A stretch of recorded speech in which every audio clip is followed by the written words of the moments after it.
ठीक ठाक हो?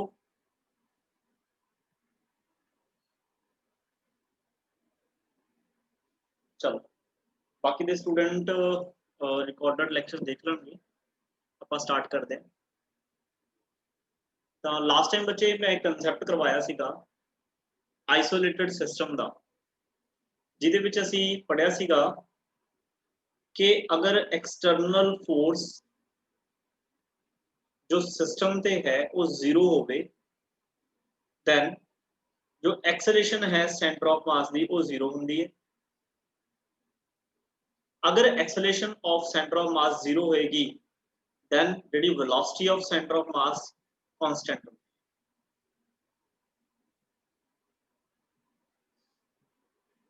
मतलब velocity of centre of mass final velocity is equal to initial velocity of centre of mass.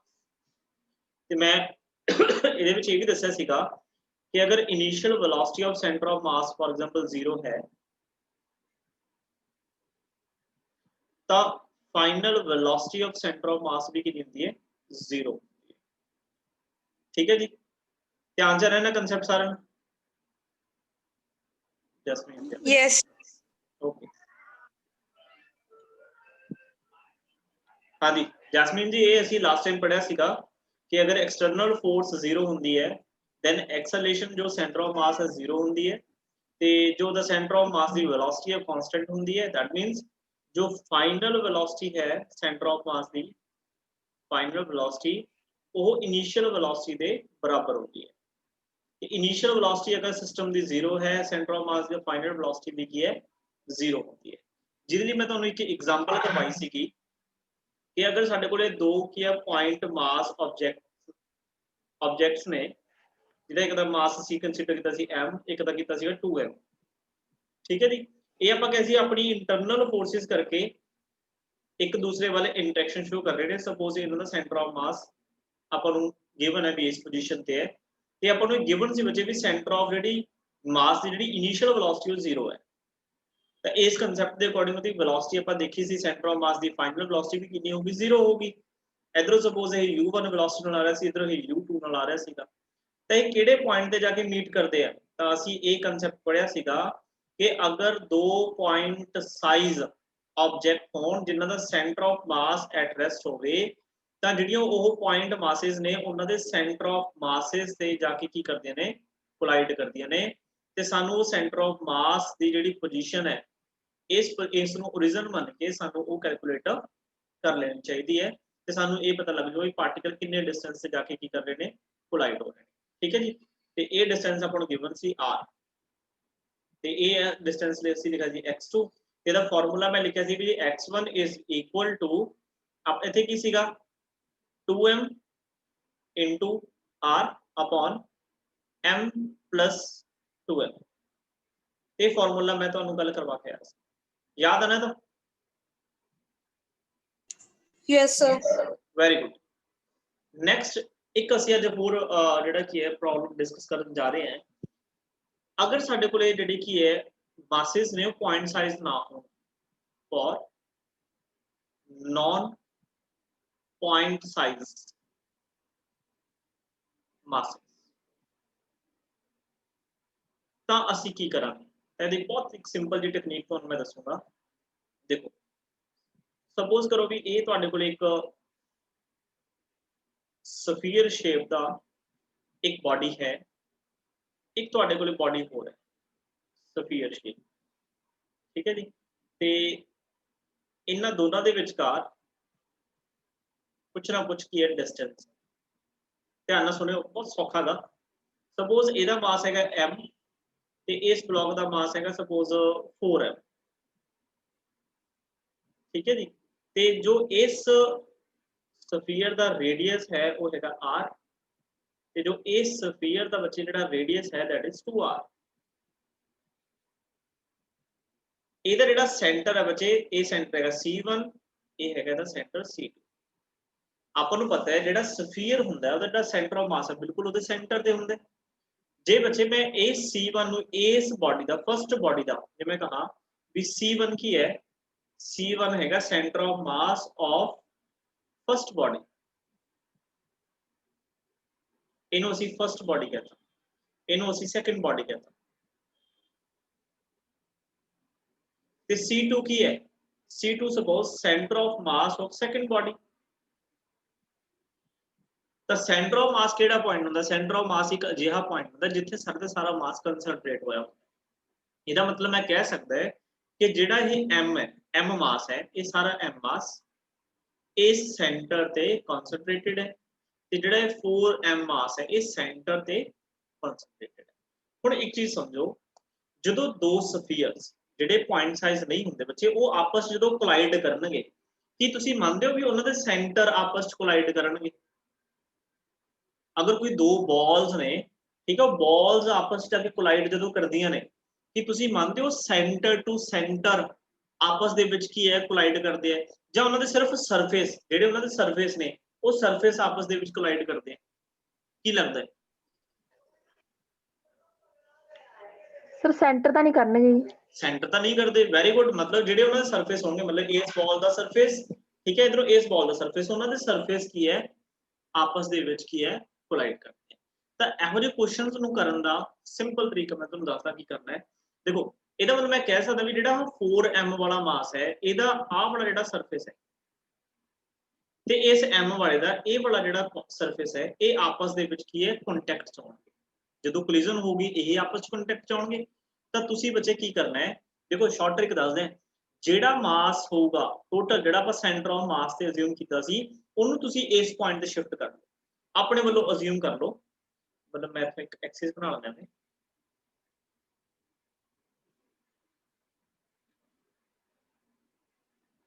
Suppose कर लो भी ये जेड़ा मास m है ये कंसंट्रेटेड है इस जगह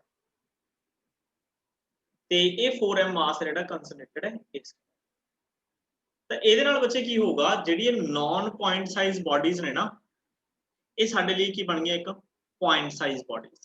ਤੇ पॉइंट साइज बॉडी ਨੂੰ ਸਾਨੂੰ ਕੀ ਸੋਲਵ ਕਰਨਾ ਹੁੰਦਾ ਹੈ, ਜਿਵੇਂ ਅਸੀਂ ਲਾਸਟ ਵਾਲੇ ਕੇਸ ਚ ਕੀਤਾ ਸੀ।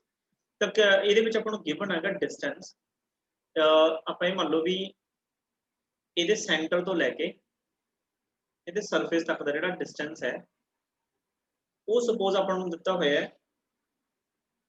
10r,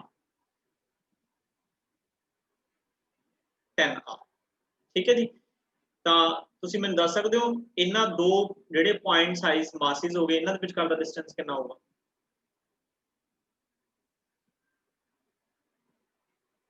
ਇਹਦੇ ਵਿੱਚ ਇਹਨਾਂ ਰੇਡੀਅਸ ਮਾਈਨਸ ਕਰ ਦੋ, दैट मींस मैं लिख सकता ਇਹ ਕਿੰਨਾ ਹੋਏਗਾ, ਇਹ ਹੋਏਗਾ 9।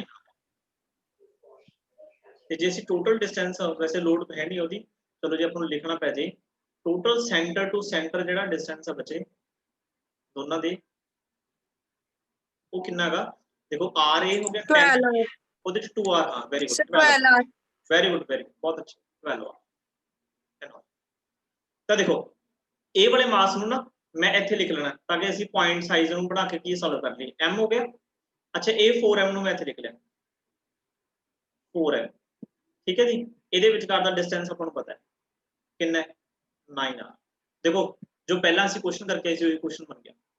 ਸਪੋਜ਼ ਕਰੋ ਇਹਦਾ ਸੈਂਟਰ ਆਫ ਮਾਸ ਇੱਥੇ, ਠੀਕ ਹੈ ਜੀ। ਤਾਂ ਤੁਸੀਂ ਆਹ ਡਿਸਟੈਂਸ ਫਾਈਂਡ ਕਰਨਾ ਜਦੋਂ ਇਹ ਆਪਸ ਚ ਕੋਲਾਈਡ ਕਰਨਗੇ। ਸਪੋਜ਼ ਇਹ ਡਿਸਟੈਂਸ ਕਿੰਨਾ ਹੈ, x1, ਤਾਂ ਬਸ ਲਗਾ ਦਿਓ x1 ਇਜ਼ ਇਕੁਅਲ ਟੂ ਕੀ ਸੀਗਾ, देखो सेकंड मास सी ना, मतलब 4m ਇੱਥੇ ਆ ਗਿਆ 4m ਇਨਟੂ ਇੱਥੇ ਸੀ ਡਿਸਟੈਂਸ, ਦੋਨਾਂ ਪੁਆਇੰਟ ਮਾਸਿਸ ਦੇ ਵਿਚਕਾਰ ਦਾ ਡਿਸਟੈਂਸ ਕਿੰਨਾ ਹੋ, दैट इज 9r अपॉन ਕੀ ਸੀਗਾ ਟੋਟਲ ਮਾਸ 4 + 5, ਤਾਂ ਇਹ ਹੋ ਗਿਆ ਜੀ ਆਪਣੇ ਕੋਲੇ 5m, m ਨਾਲ m ਬੱਚੇ ਕੈਨਸਲ ਹੋ ਗਿਆ। ਤਾਂ x1 ਇਜ਼ ਇਕੁਅਲ ਟੂ ਕਿੰਨਾ ਆ ਗਿਆ 9 × 36 36r/5। This is answer. Metre ਚ ਦਿੱਤਾ मीटर ਚ ਲਿਖ ਦੋ, ਸੈਂਟੀਮੀਟਰ ਚ ਕੀ ਬਣਦਾ ਸੈਂਟੀਮੀਟਰ, ਠੀਕ ਹੈ। ਇਹੋ ਜਿਹੇ ਜਿੰਨੇ ਵੀ ਕੁਐਸਚਨਸ ਹੋਣਗੇ ਉਹਦੇ ਵਿੱਚ ਤੁਸੀਂ ਕੀ ਕਰਨਾ ਹੈ, ਜਿਹੜਾ ਸੈਂਟਰ ਤੇ ਇਹਨਾਂ ਦਾ ਸੈਂਟਰ ਆਫ ਮਾਸ ਸੀਗਾ ਉਹਨੂੰ ਤੁਸੀਂ ਕਿੱਥੇ ਅਸਿਊਮ ਕਰ ਲੈਣਾ, ਸਰਫੇਸ ਤੇ। ਸਰਫੇਸ ਤੇ ਅਸਿਊਮ ਕਰਕੇ ਉਹਨੂੰ ਇੱਕ ਪੁਆਇੰਟ ਸਾਈਜ਼ ਬਾਡੀ ਬਣਾ ਲਓ ਤੇ ਉਦੋਂ ਬਾਅਦ ਕੀ ਜਿਹੜਾ ਪੁਆਇੰਟ ਸਾਈਜ਼ ਬਾਡੀ ਵਾਲਾ ਕਨਸੈਪਟ ਉਹਦੇ ਤੇ ਲਗਾ। ਕਲੀਅਰ? सर ठीक है जी, नेक्स्ट क्वेश्चन वाल चलते हैं। नेक्स्ट क्वेश्चन ਦੇ ਵਿੱਚ ਆਪਾਂ ਨੂੰ ਇੱਕ ਸਟੇਟਮੈਂਟ ਗਿਵਨ ਹੈ, ਮੈਂ ਸਟੇਟਮੈਂਟ ਲਿਖਣ ਜਾ ਰਿਹਾ ਹਾਂ।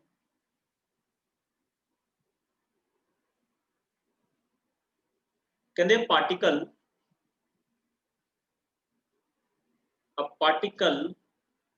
of mass 10 kg at rest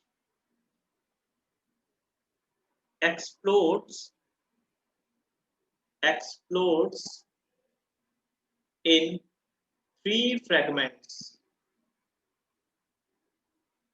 मतलब जिवें पार्टिकल जिहड़ा मास 10 kg ਦਾ मतलब एक ਬੰਬ ਤੁਸੀਂ ਇਹ ਮੰਨ ਲਓ ਵੀ ਇੱਕ ਬੰਬ ਹੈ ਉਹ ਬੰਬ ਕਹਿੰਦਾ ਕੀ ਹੈ ਰੈਸਟ ਦੇ ਵਿੱਚ ਹੈ मतलब ਉਹਦੀ ਇਨੀਸ਼ੀਅਲ ਵੈਲੋਸਿਟੀ ਕੀ ਹੈ 0 ਤੇ ਉਹ ਐਕਸਪਲੋਡ ਹੋ ਗਿਆ मतलब ਫਟ ਗਿਆ ਤਿੰਨ ਹਿੱਸੇ ਬਣ ਗਏ ਉਹਦੇ ਠੀਕ ਹੈ ਅਲੱਗ-ਅਲੱਗ ਕੋਈ ਇਸ ਸਾਈਡ ਗਿਆ ਕੋਈ ਇਸ ਸਾਈਡ ਗਿਆ ਕੋਈ ਕਿਸੇ ਹੋਰ ਡਾਇਰੈਕਸ਼ਨ ਦੇ ਵਿੱਚ ਗਿਆ having masses ratio ਇਹ ਵੀ ਇੰਪੋਰਟੈਂਟ ਕੁਐਸਚਨ ਹੈਗਾ having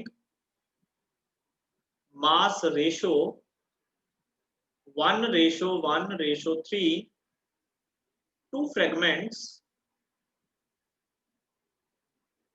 two fragments of same mass moves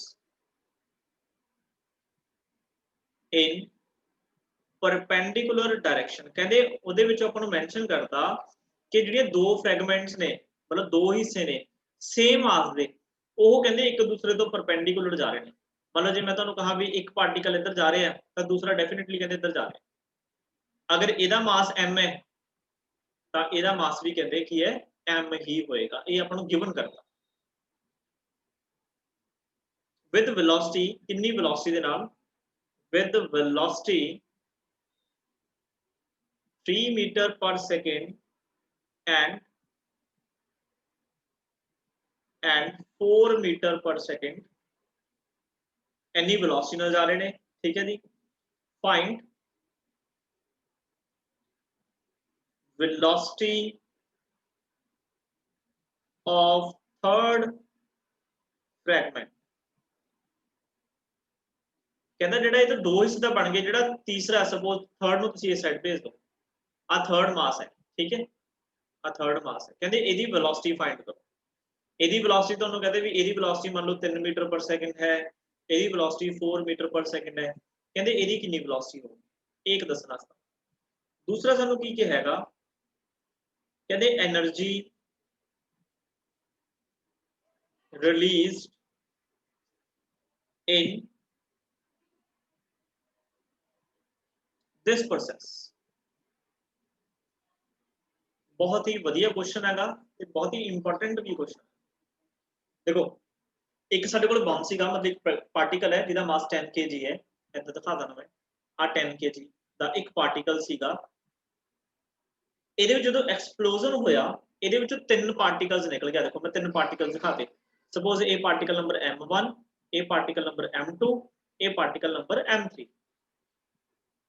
three fragments जिन्हों की रेशियो गिवन है 1:1:3 two fragments of the same mass देखो रेशियो सेम है ना 1:1 है तो मतलब दो के मास सेम होगा in perpendicular direction कहते दो ਉਹਨਾਂ ਵਿੱਚੋਂ ਨੇ ਜਿਹੜੇ ਉਹ perpendicular ਗਏ ਨੇ with velocity 3 meter per second and 4 meter per second ਤੇ ਤੀਸਰੇ ਦੀ velocity find देखो ਸਭ ਤੋਂ ਪਹਿਲਾਂ ਬੱਚੇ ਸਾਨੂੰ ਕੀ ਇਹ ਕੁਐਸਚਨ ਨੂੰ ਚੈੱਕ ਕਰਨਾ ਚਾਹੀਦਾ ਵੀ ਇਹ ਕੁਐਸਚਨ ਕਿਹੜਾ ਹੈ ਇਹ ਕੁਐਸਚਨ ਹੈਗਾ ਆਈਸੋਲੇਟਡ ਸਿਸਟਮ ਆਈਸੋਲੇਟਡ ਸਿਸਟਮ देखो मेनू किवें पता लग गया भी ये क्वेश्चन आइसोलेटेड सिस्टम का है क्यों क्योंकि देखो असि किते भी ये बोले भी बाहरों किसी ने फोर्स लगाई है आंसर है नो बंब जेड़ा भी सी पार्टिकल सी जेड़ा बंब सीगा वो अपने आप की होया एक्सप्लोड होया एदा मतलब जस्ट ऑफ जस्ट एदे विच की ने internal forces there is a no external force isolated system का कांसेप्ट हो गया अच्छा जदों हुण एक्सटर्नल फोर्स नहीं हैगी तो एदा मतलब एक्सेलरेशन कितनी होगी 0 होगी सेंटर ऑफ मास की okay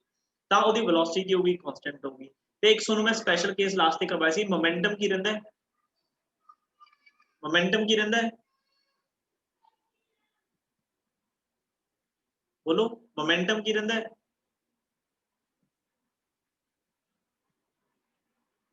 ਕੰਜ਼ਰਵ in isolated system momentum बच्चे की रहता है momentum is conserved momentum is conserved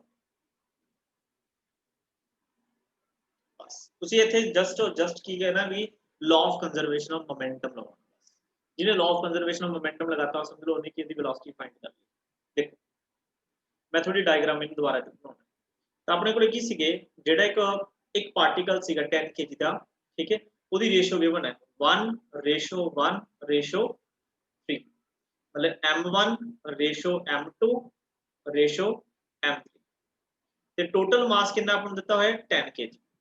तो बच्चे जो रेशो च क्वेश्चन दिता होवे ना, कल्ले कल्ले पार्टिकल का मास फाइंड करना होवे, मान लो m1 फाइंड करना है, तो ਉਹਦਾ तरीका की ਹੁੰਦਾ है, सारे ਨੂੰ की करो प्लस करो, मतलब 3 + 1 + 1 5 ਤੇ ਇਸ ਨਾਲ ਕੀ ਕਰ ਦੋ डिवाइड कर, तो कितना आ गया, पहले मास का की है 2 kg।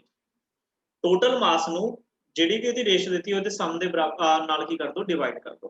सिमिलरली m2 कितना होगा, देखो टोटल है 10 अपॉन डिवाइड बाय कितना होगा, डिवाइड बाय 5, तो ये अपने को कितना आ गया 2 kg अपने को आ गया। बस इन्हों ऐ मल्टीप्लाई ऐ कर दो, रेशो तुसी 2 मिनट ना करो। अब टोटल मास कितना सी m सी ना, ਅਸੀਂ m1 कैलकुलेट करना है, तो m1 किवें होगा बच्चे, m1 इज इक्वल टू जिन्ना टोटल मास है, ठीक है, अपॉन जिन्ने इन्हां दी रेशो दी प्लस बनदा 1 + 1 + 3 मतलब कितना हो गया 5। अच्छा किहदा मास फाइंड करना है, m1 दा, ਇਹਦੀ रेशो कितनी है 1, कितना आ गया ये आ गया 2 kg। सिमिलरली m2 कितना होगा 10 अपॉन टोटल मतलब सम इनटू दूसरी दी रेशो भी कितनी है 1, तो ये भी कितना होगा 2। देखो दो दे मासेस की आगे सेम आ गए। थर्ड के में कैलकुलेट करोगे 10 अपॉन 5, देखो ਇਹਦੀ रेशो कितनी है 3, ये दोनों 2 इनटू कितना आ गया ये आ गया 6 kg। ऐसा तुसी मासेस कैलकुलेट कर लिया। ਆਪਾਂ ਨੂੰ ਫਿਰ ਕੀ ਕਿਹਾ ਵੀ ਜਿਹੜਾ ਇੱਕ ਮਾਸ ਹੈ ਉਹ ਇਸ ਸਾਈਡ ਕਿਸੇ ਵੈਲੋਸਿਟੀ ਨਾਲ ਗਿਆ ਹੈ, सपोज m2 मतलब कितना है 2 kg, ਤੇ दूसरा इस तो परपेंडिकुलर गया m1 कितना है 2 kg, दोनों से एंगल अपन कितना देता है 90 डिग्री। अच्छा ਇਹਦੀ वेलोसिटी कितनी है, पहले दी वेलोसिटी कितनी है, पहले दी वेलोसिटी है कि अपने कोले 3, दूसरे दी है 4 3 मीटर पर सेकंड, दूसरे दी है 4 मीटर पर सेकंड। ਤੇ थर्ड पार्टिकल ਅਸੀਂ ਆਪਣੇ ਵੱਲੋਂ ਅਸਿਊਮ ਕਰ ਲਿਆ ਵੀ ਸਪੋਜ਼ ਉਹ ਇੱਧਰ ਗਿਆ ਵਿਦ वेलोसिटी ਮੰਨ ਲਓ v3 ਜਿਹੜੀ ਅਸੀਂ ਫਾਈਂਡ ਕਰਨੀ ਹੈ, ਤੇ ਪਾਰਟੀਕਲ ਦਾ ਮਾਸ ਕਿੰਨਾ ਹੈ 6 kg। ਤਾਂ ਬੱਚੇ ਦੇਖੋ ਲਾਅ ਆਫ ਕੰਜ਼ਰਵੇਸ਼ਨ ਮੋਮੈਂਟਮ ਕਹਿੰਦਾ ਜਿੰਨਾ ਮੋਮੈਂਟਮ ਪਹਿਲਾਂ ਹੋਊਗਾ ਉਨਾ ਹੀ ਬਾਅਦ ਚ ਹੋਊਗਾ। ਪਹਿਲਾਂ ਜਿਹੜਾ ਇਹ ਪਾਰਟੀਕਲ ਸੀਗਾ 10 kg ਦਾ ਇਹ ਕੱਚ ਸੀਗਾ ਐਟ ਰੈਸਟ, ਇਹਦਾ मतलब ਬੱਚੇ ਇਹਦਾ ਇਨੀਸ਼ੀਅਲ ਮੋਮੈਂਟਮ ਕਿੰਨਾ ਹੋਊਗਾ 0।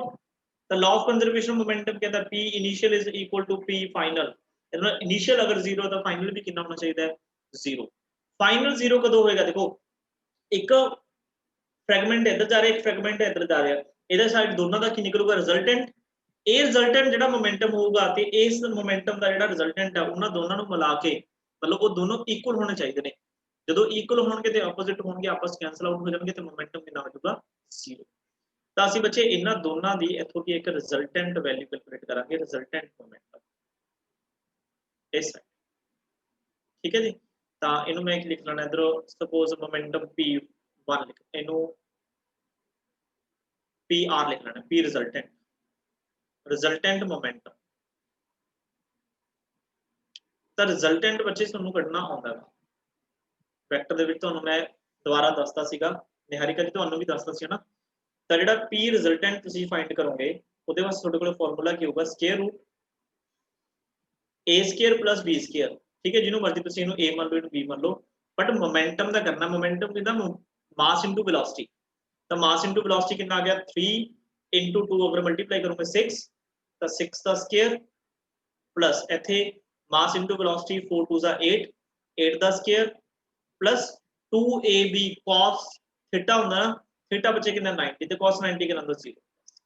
तो p resultant is equal to कितना आ गया, ये आ गया 36 प्लस 64 इक्वल टू कितना आ गया ये आ गया अपने को 10 यूनिट्स किने किलोग्राम मीटर पर सेकंड। ਇਹਦਾ मतलब इस साइड मोमेंटम कितना है 10 kg मीटर पर सेकंड, इस साइड भी कितना होना चाहिए 10 kg, इस साइड प्लस 10 है जी, तो इस साइड की होगा -10, तो दोनों का सम करोगे आंसर कितना होगा 0। तो बस इथों ਅਸੀਂ वेलोसिटी फाइंड कर लांगे। नाउ ਅਸੀਂ ਕੀ ਕਹਾਂਗੇ m3 v3 ਜਿਹੜਾ मोमेंटम है शुड बी इक्वल टू की है रिजल्टेंट मोमेंटम, m3 कितना है 6 V3 ਅਸੀਂ फाइंड करना है is equal to 10, तो V3 is equal to कितना है, that is 10 by 6, then divide करो 5 2s are 2 ਦੇ ਟੇਬਲ ਤੇ ਕਰ ਦੋ 5 3, that is 5 by 3 meter per second. This is the answer. देखो जी clear?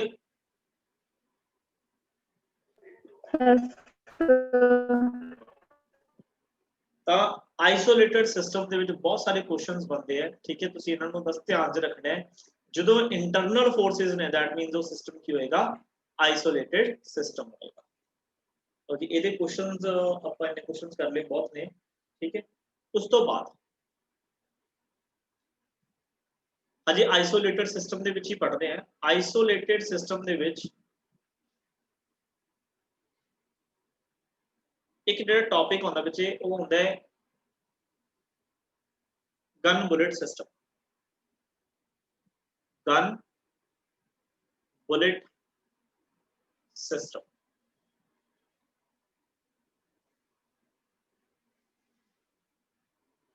ਜਾਂ ਇਹਦੇ ਵਿੱਚ ਕੀ ਹੈ ਰਿਵਰ बोट सिस्टम भी होता है। कई ब्लैंक वाले क्वेश्चंस ਇਹਦੇ ਵਿੱਚ ਤੁਹਾਨੂੰ ਮਿਲਣਗੇ, ਠੀਕ ਹੈ ਜੀ। ਪਹਿਚਾਣ ਵਾਸਤੇ ਕੀ ਹੋਊਗੀ ਕਿ ਬਾਹਰੋਂ ਕੋਈ ਫੋਰਸ ਨਹੀਂ ਲੱਗੂਗੀ, ਸਿਸਟਮ ਦੀ ਫੋਰਸ ਹੋਗੀ। ਜਿਵੇਂ ਗਨ ਤੇ ਬੁਲਟ ਨੂੰ ਅਸੀਂ ਇੱਕ ਸਿਸਟਮ ਮੰਨਾਂਗੇ, ਰਿਵਰ ਤੇ ਬੋਟ ਨੂੰ ਅਸੀਂ ਇੱਕ ਸਿਸਟਮ ਮੰਨਾਂਗੇ। ਰਿਵਰ ਦੇ ਮਤਲਬ ਬੋਟ ਦੇ ਵਿੱਚ ਜੇ ਕੋਈ ਪਰਸਨ ਵੀ ਖੜੇ ਨੇ ਤਾਂ ਉਹਨੂੰ ਵੀ ਅਸੀਂ ਕੀ ਇੱਕ ਸਿਸਟਮ ਮੰਨਾਂਗੇ, ਉਸ ਤੋਂ ਬਾਹਰੋਂ ਨਹੀਂ ਕੁਝ ਹੋਣਾ ਚਾਹੀਦਾ, ਠੀਕ ਹੈ। ਤਾਂ ਗਨ ਦੇ ਬੁਲਟ ਸਿਸਟਮ ਤੁਸੀਂ 9th ਕਲਾਸ ਵਿੱਚ ਪੜਿਆ ਹੋਇਆ ਹੈ, ਠੀਕ ਹੈ। ਤਾਂ ਉਹ ਵੀ law of conservation of momentum ਦੇ ਬੇਸ ਤੁਸੀਂ ਕਰ ਦਿੰਦੇ ਸੀ।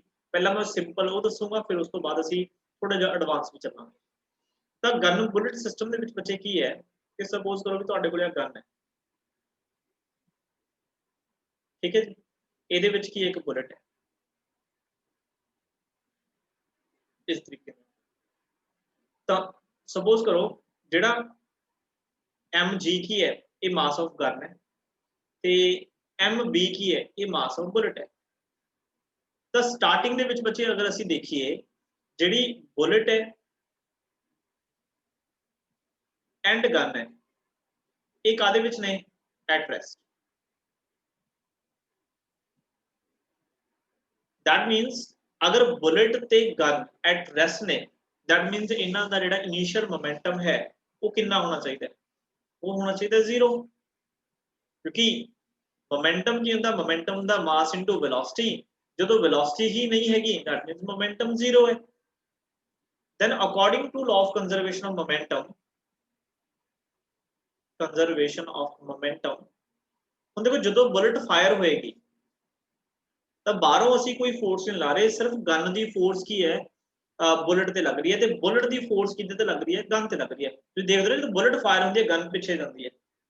देखो गन ने बुलेट ते फोर्स लगाई जिन्ना बुलेट अगे गई, बुलेट गन ते फोर्स लगाउंदी जिहदे करके बुलेट की है सॉरी गन जो की है बैकवर्ड जर्क दिंदे है जिन्हों ਅਸੀਂ ਰੀਕॉइल वेलोसिटी ਅਸੀਂ बोलते ਸੀ।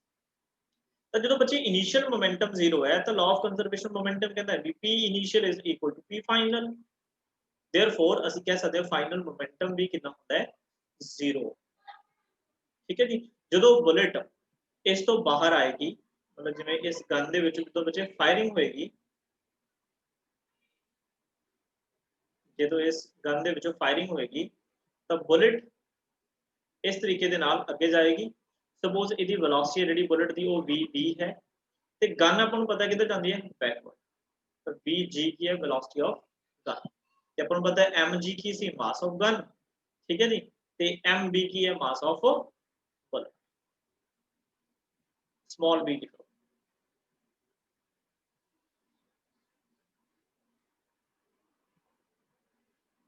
तो जैसे मोमेंटम लिखना होगा तो की लिखांगे mass of gun velocity of bullet sorry velocity of gun plus mass of bullet velocity of bullet is equal to c। बस इथों असी की है वेलोसिटी ऑफ गन मतलब mass of gun velocity of gun is equal to minus mass of bullet velocity of bullet. So velocity of gun is equal to क्या होगा सी minus mass of bullet velocity of bullet upon mass of gun. This is the formula to find recoil velocity of gun। Negative sign ਕਿਉਂ ਹੁੰਦਾ ਹੈ? ਕਿਉਂਕਿ gun backward ਚੱਲ ਜਾਂਦੀ ਹੈ। ਇਹਦਾ ਮਤਲਬ ਜੇ ਬੁਲਟ ਅੱਗੇ ਜਾਏਗੀ ਤਾਂ ਗਨ ਕੀ ਹੈ? ਬੈਕਵਰਡ ਜਾਏਗੀ। ਯਾਦ ਆਣਾ? ਤਾਂ ਸਿੰਪਲ ਸੀਗਾ ਕੰਮ। Sir ਰੀਕੋਇਲ Yes. ਰੀਕੁਆਇਲ ਦਾ ਮਤਲਬ ਹੁੰਦਾ ਬੱਚੇ ਪਿੱਛੇ ਜਾਣਾ। ਠੀਕ ਹੈ ਕਲੀਅਰ ਹੈ?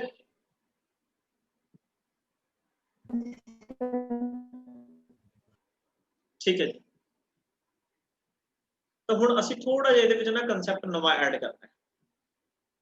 ਜਿਹੜੇ ਤਾਂ ਬੱਚੇ ਸਿੰਪਲ ਕੁਐਸਚਨਸ ਹੁੰਦੇ ਨੇ, ਮੰਨ ਲਓ ਜਿਵੇਂ ਤੁਹਾਨੂੰ ਮੈਂ ਐਵੇਂ ਕਹਿੰਦਾ ਵੀ ਤੁਹਾਨੂੰ ਕਹਿੰਦਾ ਵੀ ਮਾਸ ਆਫ ਗਨ ਤੁਹਾਨੂੰ ਗਿਵਨ ਹੈ, ਸਪੋਜ਼ 10 kg ਹੈ, ਠੀਕ ਹੈ ਜੀ। ਤੇ ਤੁਹਾਨੂੰ ਮੈਂ ਕਹਾ ਕਿ ਮਾਸ ਆਫ ਬੁਲਟ ਹੈ ਜਿਹੜਾ ਉਹ ਸਪੋਜ਼ 10 ਗ੍ਰਾਮ ਹੈ, ਠੀਕ ਹੈ। ਛੋਟਾ ਹੁੰਦਾ ਨਾ, ਛੋਟੀ ਹੁੰਦੀ ਬੁਲਟ। ਅੱਛਾ, ਅਗਰ ਮੈਂ ਤੁਹਾਨੂੰ ਕਹਾ ਵੀ velocity of bullet is 2 metre per second ਹੈ, ਤਾਂ ਮੈਂ ਤੁਹਾਨੂੰ ਕਹਾ ਵੈਲੋਸਿਟੀ ਆਫ ਗਨ ਮਤਲਬ ਜਾਂ ਇਹਨੂੰ ਕੀ ਹੈ ਵੈਲੋਸਿਟੀ ਆਰ ਵੀ ਲਿਖਣਾ, ਮੈਂ ਰੀਕੁਆਇਲ ਵੈਲੋਸਿਟੀ ਫਾਈਂਡ ਕਰੋ। ਤਾਂ ਬੜਾ ਸਿੰਪਲ ਜਿਹਾ ਕੰਮ ਹੈ।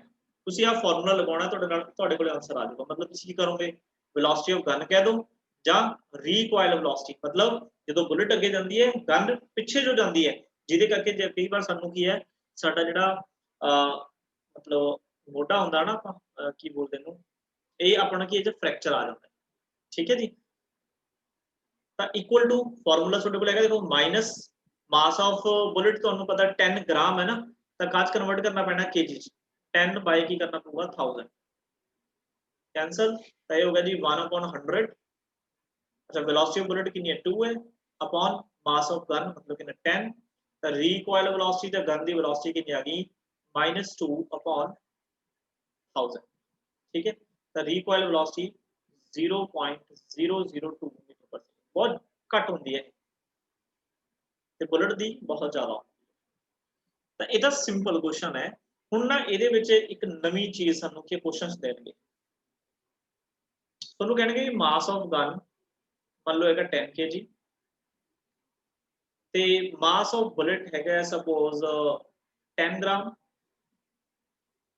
ਤੁਹਾਨੂੰ ਕਹਿਣਗੇ ਮਜ਼ਲ ਸਪੀਡ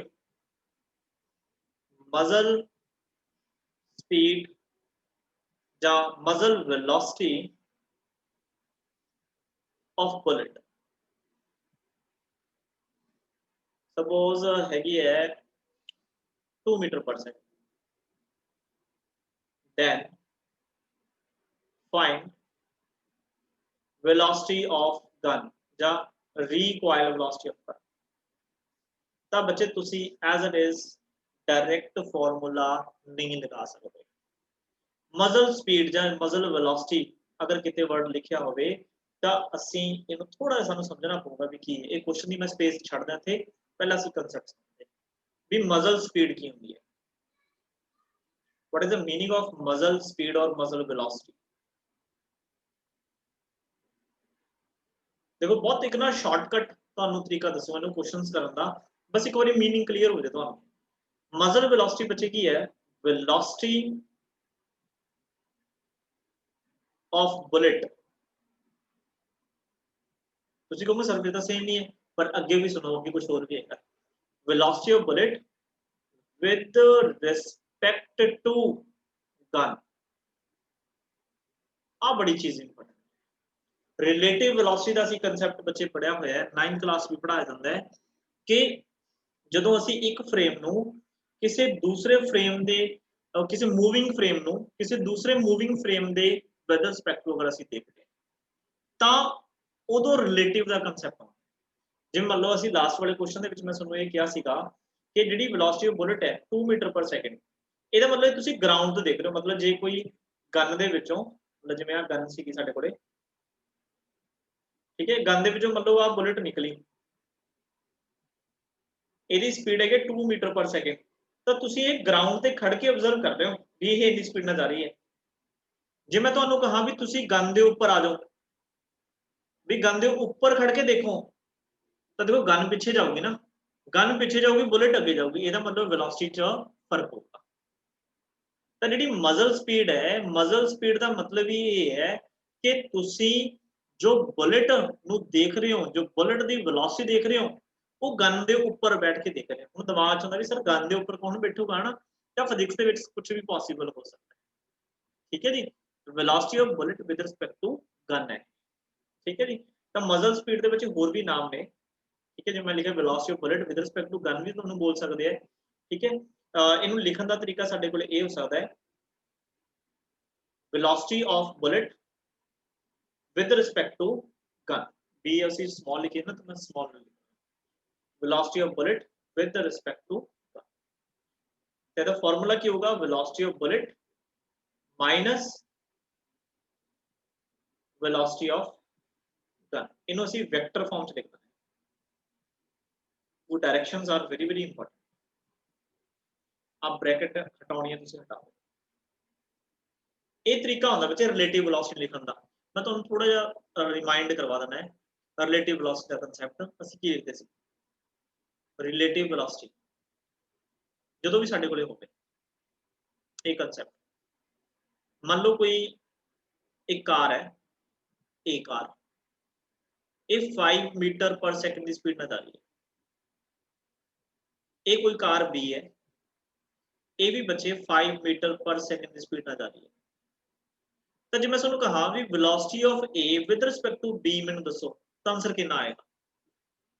ਅਗਰ A ਵਾਲਾ ਪਰਸਨ B ਵੱਲ ਨੂੰ ਦੇਖੇ ਤਾਂ ਉਹਨੂੰ ਕੀ ਲੱਗੂਗਾ, ਕਿੰਨੀ ਵੈਲੋਸਿਟੀ ਨਾਲ ਜਾ ਰਿਹਾ।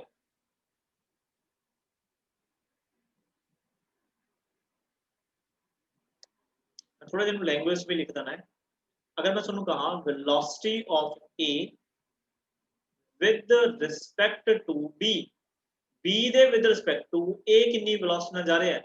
ਸੋਚ ਕੇ ਦੇਖੋ, ਮਤਲਬ ਇੱਕ ਤੁਹਾਡੀ ਕਾਰ ਹੈ 5 ਮੀਟਰ ਪਰ ਸੈਕਿੰਡ ਨਾਲ ਜਾ ਰਹੀ ਹੈ, ਇੱਕ ਤੁਹਾਡੇ ਬਰਾਬਰ ਕਾਰ ਹੋਰ ਹੈ ਉਹ ਵੀ 5 ਮੀਟਰ ਪਰ ਸੈਕਿੰਡ ਦੀ ਸਪੀਡ ਨਾਲ ਜਾ ਰਹੀ ਹੈ। ਜੇ ਤੁਸੀਂ ਉਸ ਕਾਰ ਨੂੰ ਦੇਖੋਗੇ ਜਾਂ ਉਹ ਕਾਰ ਵਾਲਾ ਤੁਹਾਨੂੰ ਦੇਖੂਗਾ ਤਾਂ velocity ਕਿੰਨੀ ਹੋਊਗੀ, ਬੋਲੋ ਬੱਚੇ। निहारिका जीरो हो सकती है। कितनी होगी सर सेम होएगी। जैस्मिन की करिए, जैस्मिन तुसी कह रहे सीगे सेम हो सकती है या फिर जीरो भी हो सकती है। जीरो ही होएगी, जीरो ही नहीं हो सकती, जीरो ही होएगी। सपोज करो, देखो मान लो जिवें तुसी बैठे हो ना, अपने थोड़े इमेजिनेशन च लेके जाओ। मान लो ਤੁਹਾਡੀ ਸਕੂਟੀ 60 ਕਿਲੋਮੀਟਰ ਪਰ ਆਵਰ ਨਾਲ ਚੱਲਦੀ ਹੈ, ਤੁਹਾਡੀ ਸਕੂਟੀ 60 ਕਿਲੋਮੀਟਰ ਪਰ ਆਵਰ ਨਾਲ ਚੱਲਦੀ ਹੈ ਤੇ ਤੁਹਾਡੇ ਬਰਾਬਰ ਵੀ ਇੱਕ ਸਕੂਟੀ ਹੈ, ਉਹ ਵੀ 60 ਕਿਲੋਮੀਟਰ ਪਰ ਆਵਰ ਦੇ ਨਾਲ ਚੱਲਦੀ ਹੈ, ਤੁਹਾਡੇ ਬਰਾਬਰ ਚੱਲਦੀ ਹੈ। ਤਾਂ ਜਦੋਂ ਤੁਸੀਂ ਆਪਣੇ ਆਪ ਨੂੰ ਦੂਸਰੇ ਦੇ ਵਿਦ ਰਿਸਪੈਕਟ ਦੇਖੋਗੇ ਤੁਹਾਨੂੰ ਕੀ ਲੱਗੂਗਾ ਵੀ ਅਸੀਂ ਇੱਕ ਦੂਸਰੇ ਦੇ ਵਿਦ ਰਿਸਪੈਕਟ ਟੂ ਕਾਦੇ ਵਿੱਚ ਹੈ, ਅਸੀਂ ਇੱਕ ਦੂਸਰੇ ਦੇ ਵਿਦ ਰਿਸਪੈਕਟ ਟੂ ਰੈਸਟ ਦੇ ਵਿੱਚ ਹੈ। ਕੀ ਲੱਗੂਗਾ, ਅਸੀਂ ਇੱਕ ਦੂਸਰੇ ਦੇ ਵਿਦ ਰਿਸਪੈਕਟ ਟੂ ਰੈਸਟ ਦੇ ਵਿੱਚ ਹੈ। ਮਤਲਬ ਤੁਸੀਂ ਆਪਣੀ ਸਕੂਟੀ ਦੀ ਵੈਲੋਸਿਟੀ ਉਹਦੇ ਵਿਦ ਰਿਸਪੈਕਟ ਟੂ ਜ਼ੀਰੋ ਮੰਨੋਗੇ, ਕਿਉਂਕਿ ਨਾ ਤੁਸੀਂ ਅੱਗੇ ਜਾ ਰਹੇ ਹੋ ਨਾ ਉਹ ਅੱਗੇ ਜਾ ਰਹੀ ਹੈ, ਦੋਨੇ ਕੀ ਹੈ ਪੈਰਲਲ ਜਾ ਰਹੇ ਹੋ। ਤਾਂ ਬੱਚੇ ਵੈਲੋਸਿਟੀ ਕਿੰਨੀ ਹੋਏਗੀ, ਜ਼ੀਰੋ।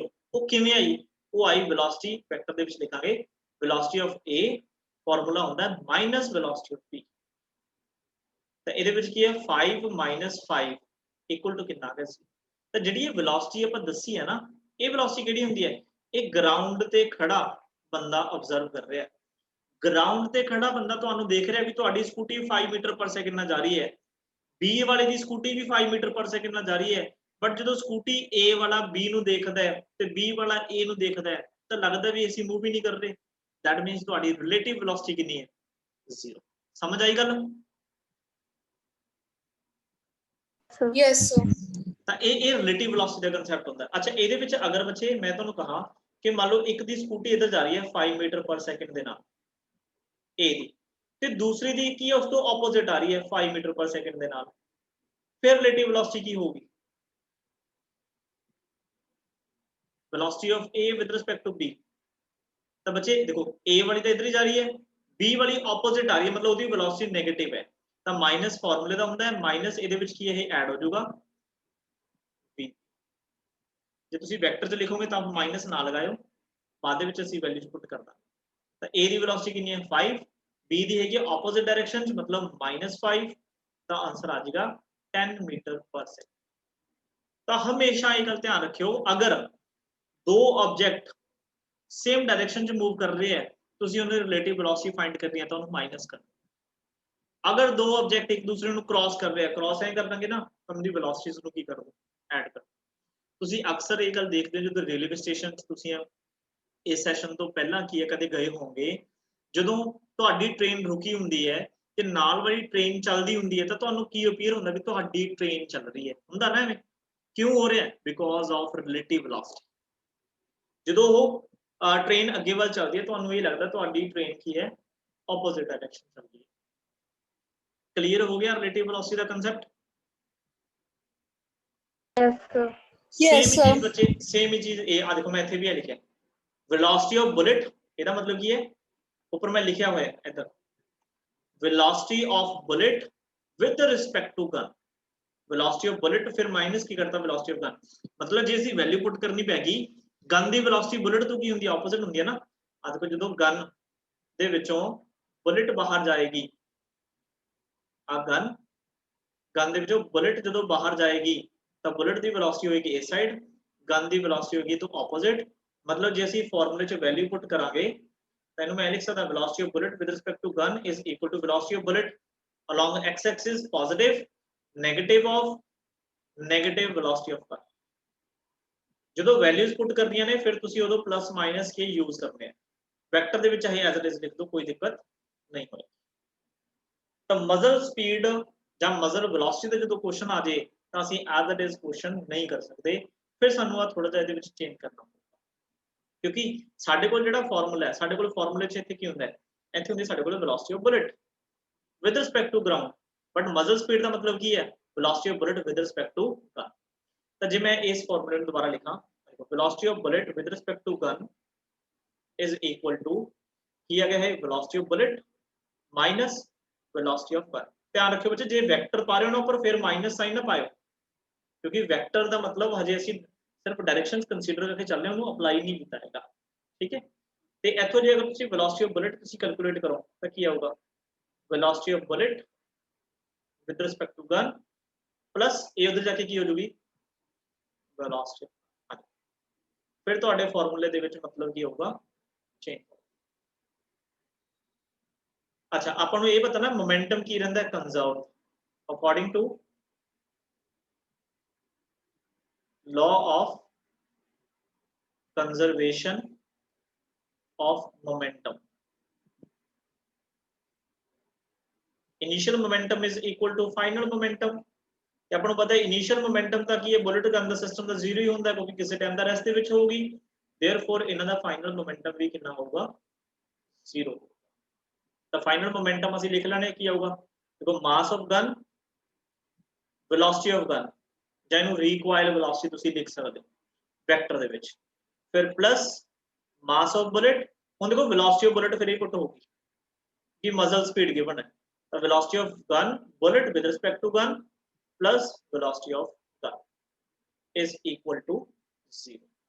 तो mass of gun velocity of gun is equal to minus, चलो इन थोड़ा जिहा इत्थे आपां सिंपलीफाई कर लेंगे, अगे उधर लेके जांदे, plus mass of bullet velocity of bullet with respect to gun plus mass of bullet velocity of gun is equal to 0। देखो वेलोसिटी ऑफ गन आ रहा है, कॉमन कर लो क्योंकि ये तो असं फाइंड करना है।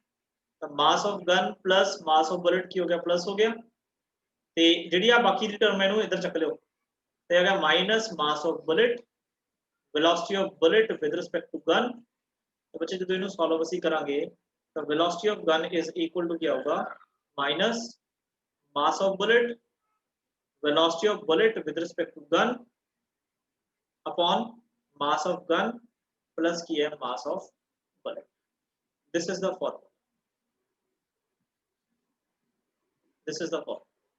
ठीक है, बट मैं ਤੁਹਾਨੂੰ ਇੱਕ ਸਿੰਪਲ ਜਿਹਾ ਇੱਕ ਅਲੱਗ ਤੋਂ ਫਾਰਮੂਲਾ ਦੱਸੂਗਾ ਜੋ ਇਸੇ ਦੀ ਫਾਰਮ ਹੈ, ਜਿਹਨੂੰ ਤੁਸੀਂ ਕੀ ਹੈ ਕਿਹੜੇ ਮਰਜ਼ੀ ਕੁਐਸਚਨ ਚ ਚਾਹੇ ਮਜ਼ਲ ਸਪੀਡ ਵਾਲੇ ਚਲਾ ਦਿਓ, ਚਾਹੇ ਜੇ ਮਜ਼ਲ ਸਪੀਡ ਨਹੀਂ ਦਿੱਤੀ ਹੋਈ ਉੱਥੇ ਵੀ ਲੱਗ ਜਾਊਗਾ। ਠੀਕ ਹੈ, ਅੱਗੇ ਪਲੈਂਕ ਵਾਲੇ ਕੁਐਸਚਨਸ ਆਉਣਗੇ ਉਹਦੇ ਵਿੱਚ ਰਿਕੁਆਇਰਡ ਵੈਲੋਸਿਟੀ ਉਹ ਪੁੱਛਦੇ ਆ, ਉਹ ਹਰ ਇੱਕ ਜਗ੍ਹਾ ਤੇ ਐਪਲੀਕੇਬਲ ਹੋਊਗਾ। ਪਹਿਲਾਂ ਇਹ ਦੱਸੋ ਵੀ ਇੰਨਾ ਕਨਸੈਪਟ ਕਲੀਅਰ ਹੋ ਗਿਆ? Yes sir. ठीक है जी, law of conservation of momentum देखिए बेस्ड है इस चीज का ध्यान रखें। ठीक है, मैं दोबारा लिंक भेजदा फिर अपन स्टार्ट करते हैं नेक्स्ट।